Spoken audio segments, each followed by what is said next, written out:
Hey everyone, welcome back to another video. So I'm really kicking myself that I didn't pick up on this earlier because I do have a photocopied version of the original lexicon, the LSJ, that we're going to look at in the online version from this clip again that I'm going to use because I didn't realize how important this semicolon is actually to the philology and the philologist originally that wrote it.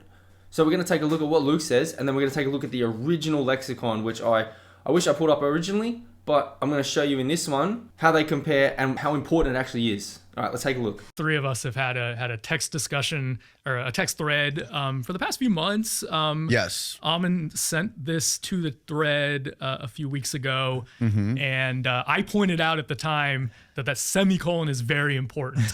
Right after Ephesians 5:4, there is a semicolon.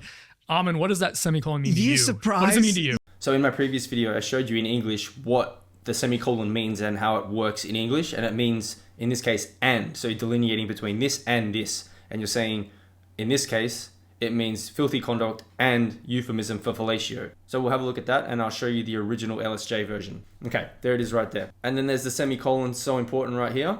It says filthy conduct, epistles Ephesians 5:4, semicolon, euphemism for fellatio. So I'm going to show you how important it is in the old lexicon, the original version, not the online version, which this is in. So this right here is the lexicon from, I think, the 1890s, one of the copies. Now, we have it right here, aiscrotes.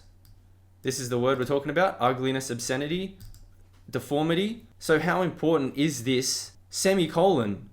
It says right here, ugliness, deformity, what it says there. 2, obscenity. Oh, what's that? There's no semicolon. Oh, shit. Oh, this must be so important to the original lexicon and lexicographers that they didn't even put a semicolon, and the semicolon was put there by someone later than the original version. So that's how important this semicolon actually is. But it's actually not in the original lexicon. And this guy who's been doing this for over 20 years should have looked at an original lexicon a long time ago. So he should have looked at this and gone, I know that there are differences. There are things that are left out that are actually in this version that I can show you. And I think I have shown you, because there are some references to people that they leave out in the newer versions online.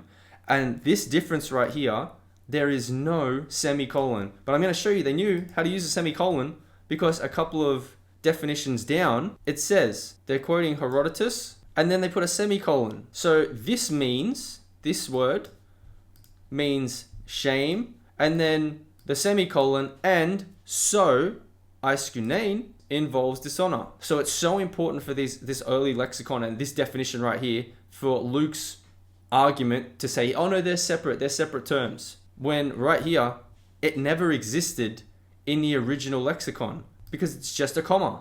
There's no semicolon originally, okay? So it is just a euphemism for fellatio after obscenity. And then we look right here, the next definition. What's to aiskrugeo, which is the verb. And it says to act obscenely. And then they put it in Latin, like I told you last time, to hide this. The Victorians hide all these sexual passages behind Latin. I mean, I don't even need to tell you what that word is right here. Like, we all know what that is. We don't even need the Latin to understand that. So they're talking about doing these things and using them sexually. And the semicolon isn't even there. So that's how important this semicolon is. And Luke's argument, like, he should have known this. So this is just more disingenuous work from Luke right here. Because someone who's been doing this for 20 years should have looked up these definitions from the original lexicon, because you know there are differences in the online versions and the original versions that I have here. So that's someone who's a professor in classics that's making this thing up that is about to be so important when it doesn't even exist in the original lexicon.